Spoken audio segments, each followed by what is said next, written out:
Et si Harry Potter avait été rejeté par tous après la guerre parce qu'il était devenu trop puissant et potentiellement dangereux? Qu'est-ce que ça aurait donné?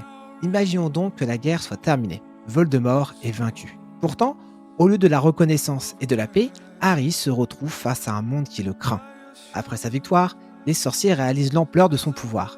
Il a survécu à la mort, maîtrisé la magie des reliques et a même surpassé Dumbledore. Certains commencent à murmurer qu'un sorcier aussi puissant pourrait un jour devenir une nouvelle menace. Le ministère, les médias et même certains de ses amis commencent à se méfier.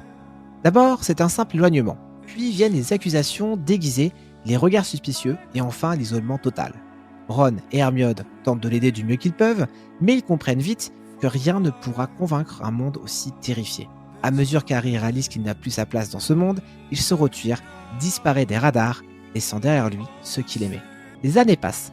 Certains pensent qu'il s'est exilé dans un pays lointain, d'autres qu'il s'est réfugié dans les profondeurs de la forêt interdite, voire même qu'il est mort.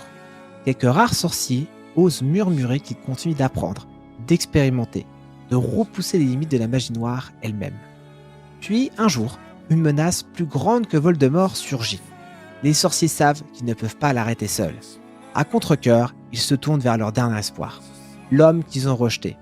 Mais Harry, devenu une légende de l'ombre, acceptera-t-il de revenir ou leur tournera-t-il définitivement le dos? J'attends votre réponse dans les commentaires.